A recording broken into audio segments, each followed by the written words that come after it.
Despite your prolonged unemployment, you exude an unwarranted confidence, I exclaimed, lifting my gaze from the laptop where I had been diligently working at the dining table. A sharp pang shot through my neck, causing me to cry out in pain as I turned around to find my mocking mother-in-law brandishing a hair iron. I recalled seeing her preparing to go out in the washroom earlier. Now, she was pressing the hot iron against my skin. So even a parasite like you feels the heat, she sneered. I was just testing how thick-skinned you are. You're utterly useless, yet you live such a luxurious life. But I do work hard, I protested, feeling the burn against my neck. Why are you treating me so terribly? You call that working? Staying at home and being lazy is not a job, she retorted. It's about time you stop leeching off us. However, the true parasites were my husband and mother-in-law. Despite paying the $5,000 rent and covering living expenses and allowances for both of them, I endured such treatment. I've reached my limit. Leave this house immediately, she commanded, her tone dripping with disdain. Once I go, I'll never come back, I declared, gathering my belongings. Tears mingled with frustration and pain in my neck as I left my in-laws' house for good. My name is Kelly, 35 years old. It had been 2 years since I got married. Even before marriage, I had been working from home as a freelance writer. After my father's accident, I returned to my parents' home to support them.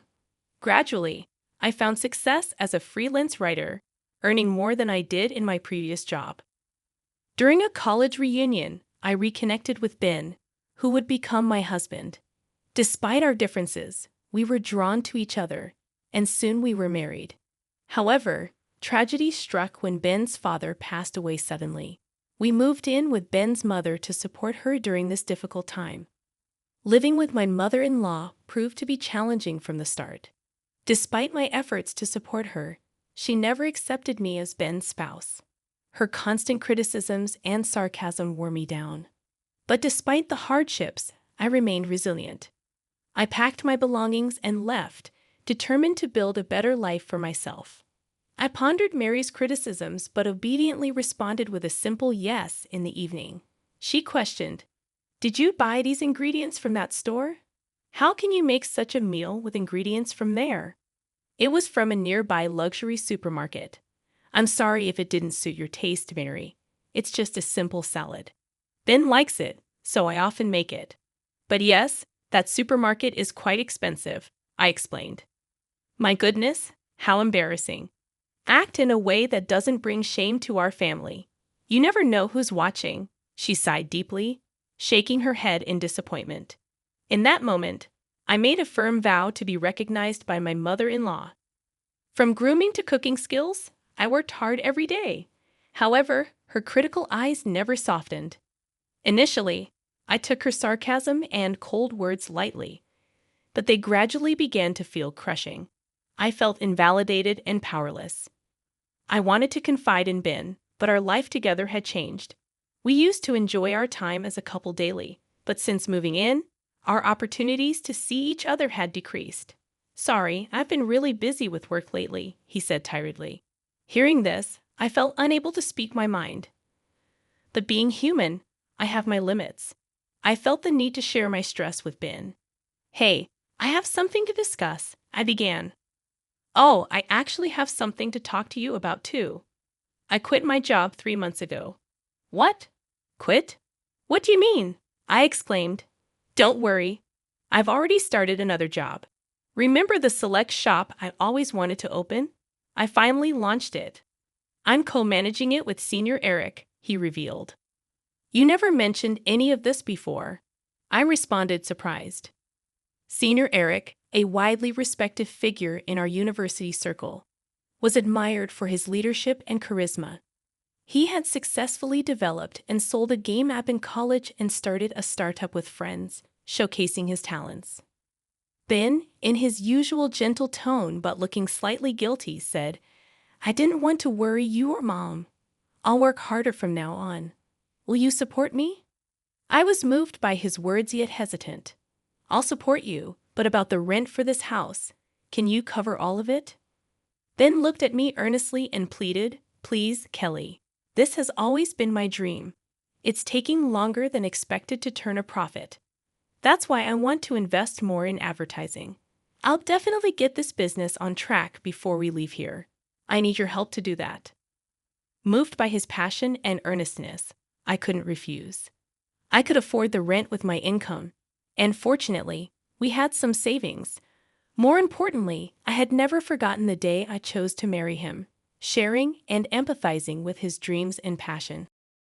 "If you say so, I understand, but only until the lease on this rental ends. Also, I want to know more about the store you're running," I agreed.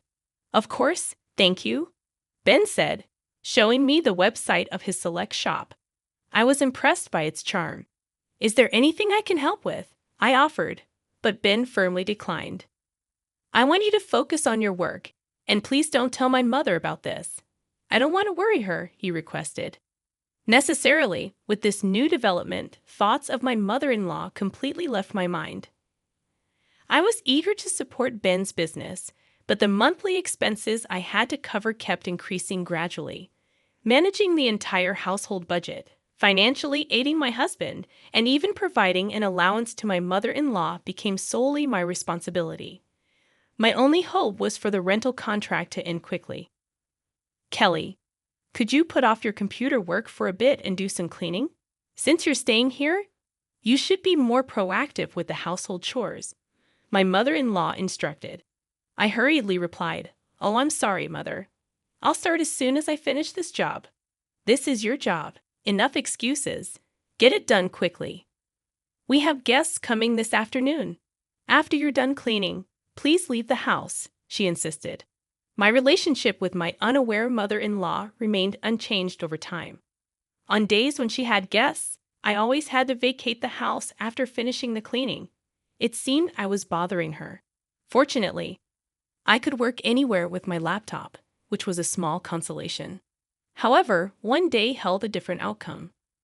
When I returned home in the evening, my mother-in-law, looking satisfied, greeted me with, "Welcome back. I tidied up your room."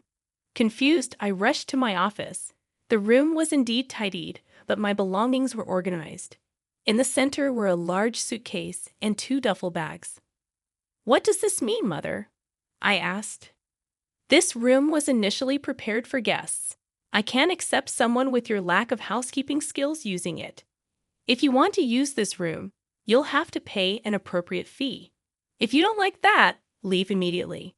Don't expect to live luxuriously here for free," she declared. I swallowed my words. Why must I endure such treatment? As I silently bowed my head, my mother-in-law said with satisfaction, "I'll say it again. I don't accept you as Ben's wife." With that, she huffed and returned to the living room. Tears welled up in my eyes from frustration. I tried to contact Ben, but he didn't answer his phone. After messaging him about the incident, he replied, "Please bear with it a little longer."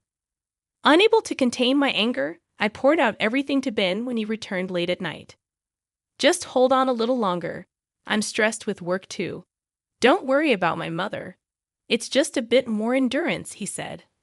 "I'm paying the full rent, and now she wants me to pay for my room too. I can't tolerate her unreasonable demands any longer," I protested. After hearing this, Ben hurriedly tried to call me. "I'm really sorry. I'll talk to her once we leave here.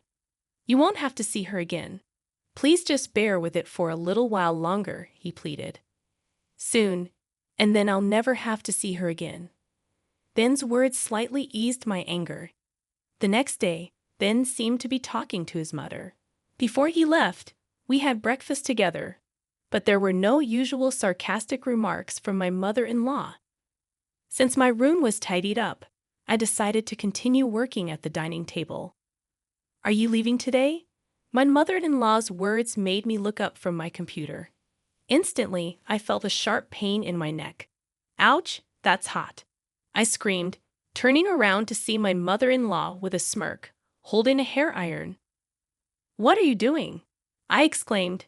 That was all I could say as I held my painful neck and rushed to get a cooling pack from the fridge. Thinking back, my mother-in-law had been getting ready to go out in the washroom earlier. She had used the hair iron she was holding against my neck. So you can feel the heat too. I wanted to see how thick-skinned you are, living such a luxurious life, yet being so useless. I work hard too. Why would you do something so terrible? My mother-in-law scolded. Working? You're just using your at-home job as an excuse to slack off. Nothing but an unemployed person. It's about time you consider our situation and become independent, she added. In reality, I was the one bearing the rent and living expenses, yet I couldn't understand. I couldn't comprehend why I was being treated this way. Before I knew it, I found myself glaring at her. What's with that look? The look of a pitiful person. I've reached my limit.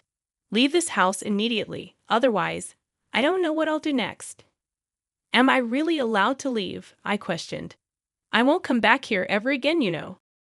Yes, that's fine. I'm fed up with taking care of poor people like you, she responded with intense pain and disappointment evident in her tone. Filled with a mix of emotions, I cried as I packed my things. Since my mother-in-law had already organized my belongings the day before, it didn't take long.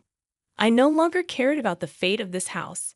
I left my in-laws' home without looking back. After receiving treatment at the hospital, I went to my usual cafe to calm down. The spacious table arrangement and quiet environment were ideal for focusing on work. As I contemplated whether to contact Ben, I was suddenly approached. Kelly, is that you? To my surprise, it was Senior Eric. It's been a while. How's Ben doing, Senior Eric? Long time no see. Ben is in your care. I heard you were the co-owner, he remarked. I apologized for not greeting him earlier, explaining that I'd only helped with the website design at Ben's request. However, Senior Eric was taken aback, saying, Co-owner?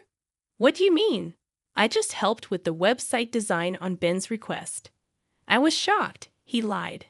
Then Senior Eric mentioned, I heard you were the sponsor.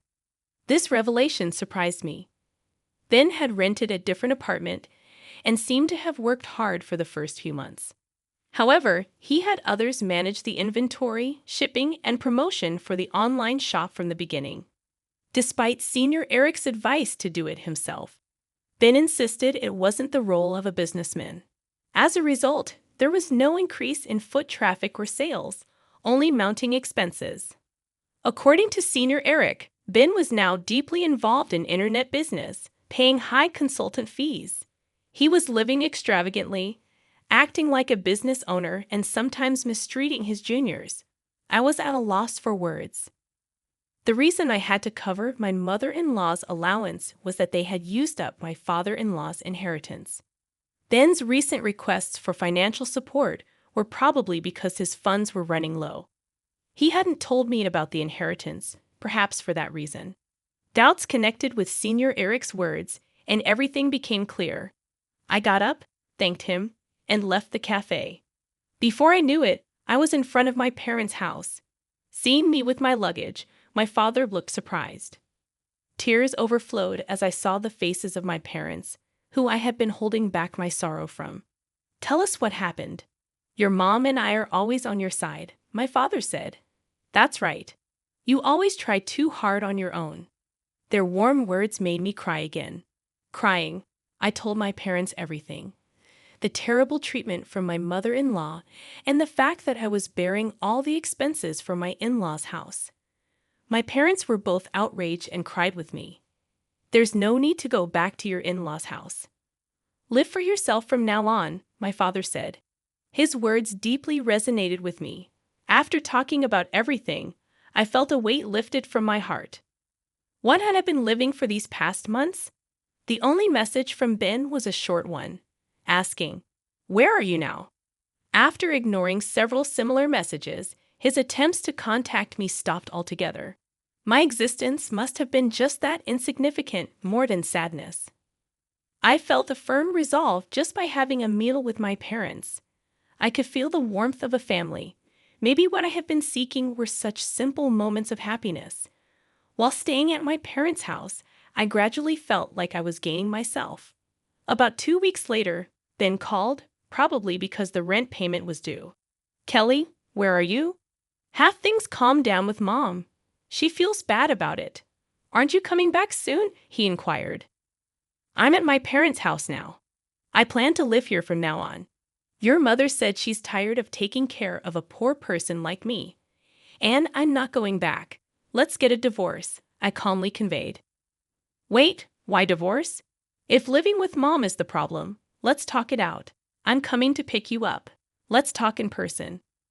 Why should we talk now when there was no contact before? And how's your business? Ben responded. After that question, there was a moment of silence.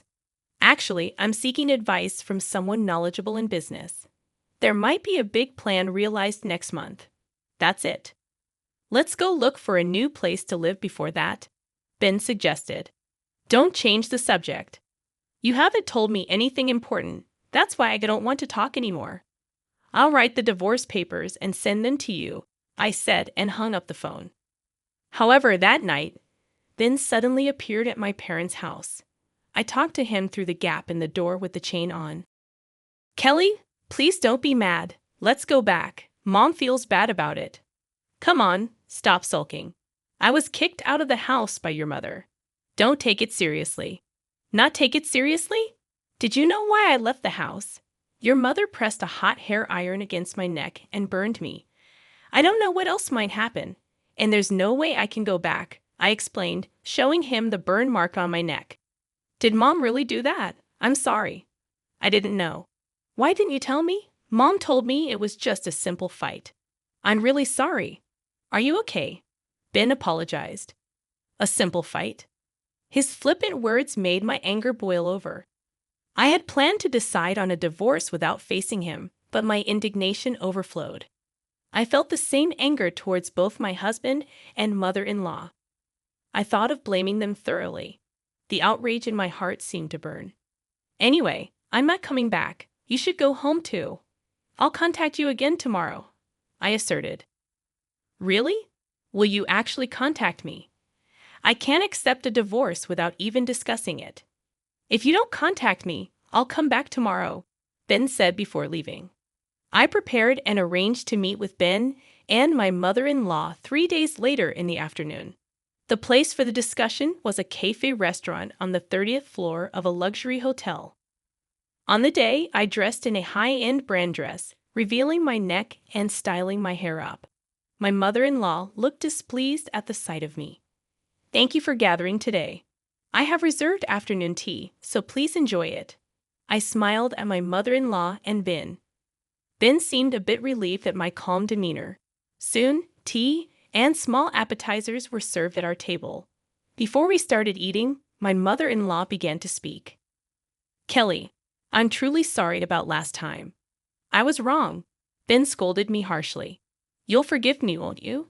She pleaded. I didn't respond immediately and quietly continued eating my appetizer. Then, I turned my neck to show the burn scar. I can forgive you, but not until this scar fades. Also, are you aware that Ben quit his job? Ben shook in surprise, and my mother-in-law looked at him in astonishment. What do you mean he quit? He's been saying he's busy every day. He's busy right now. He's an honorable businessman. Wait a minute, Ben. My mother-in-law panicked. What do you mean, businessman? Did you start your own business, Ben? Explain yourself.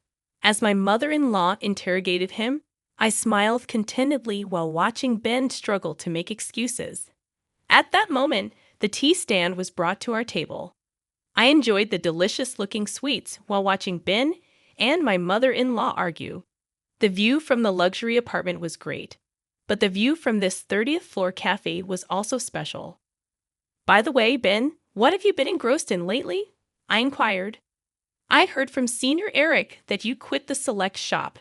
Is that true? I questioned Ben, who immediately lost color in his face, looking both surprised and scared. Meanwhile, my mother-in-law tightly gripped his arm, confused and repeatedly asking what happened. Why would you do that? I know everything. Ultimately, you were more obsessed with being a successful person than a businessman, right? Despite having no business sense, you just impulsively went ahead and ended up spending all the inheritance your father left, didn't you? I confronted Ben, while my mother-in-law's voice filled with suspicion and anger. Yes, exactly. Ben has used up all your inheritance as well, right? So, our household finances are completely depleted because of Ben, I explained, causing my mother-in-law to sink back into the sofa in shock and despair. I have been covering all the expenses for the house. Even the allowance you thought Ben was giving you came from my wallet. In addition to that, I've been paying for Ben's expenses while he's been gallivanting around as a businessman, I disclosed, watching their reactions carefully. Don't worry, Mom. With Kelly's income, we'll manage, Ben attempted to reassure her. But I wasn't having any of it. Don't joke. I heard you're getting into another business. We're already at the bottom, spending money and just playing around. Stop it now, I asserted firmly, feeling the weight of the situation pressing down on us. As the cafe fell silent, I finished the tea left in my cup in one gulp and declared, I can no longer take care of you two, who are now penniless. You will need to take care of next week's rent payment, and regarding the divorce, let's proceed firmly through a lawyer. Ben pleaded tearfully. I don't want a divorce. Please don't do this. But my mind was already made up. My mother-in-law's face trembled with paleness as she begged for my help.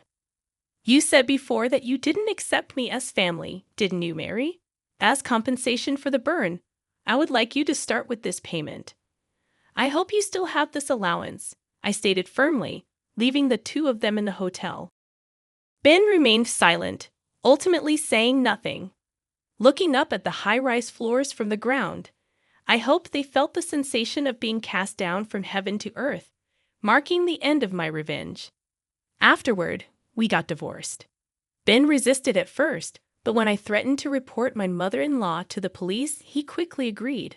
I couldn't forgive my mother-in-law, but her disappearance from my sight would erase her from my memory. For that reason, I demanded a substantial amount from Ben for emotional distress. Later, they apparently moved to a cramped apartment. However, the relationship between my wasteful ex-husband and betrayed mother-in-law seems strained. Aiming for independence, my once arrogant mother-in-law is now reportedly doing part-time cleaning work. I couldn't help but laugh at the thought of that scene. Currently, Ben is struggling with debt and working multiple part-time jobs at night. It seems that working as an employee was more suited to his true nature. The active personality of Ben that I once found attractive was, from another angle, just impulsive and shallow foolishness. Living in the luxury apartment and the inheritance from my father-in-law must have revealed his flaws more clearly. I continue to work actively from my parents' home. I met with Senior Eric later and conveyed to him the details and my gratitude. He appreciated my writing skills, and now I am receiving work from him. For the time being, I plan to focus on living for myself with my parents.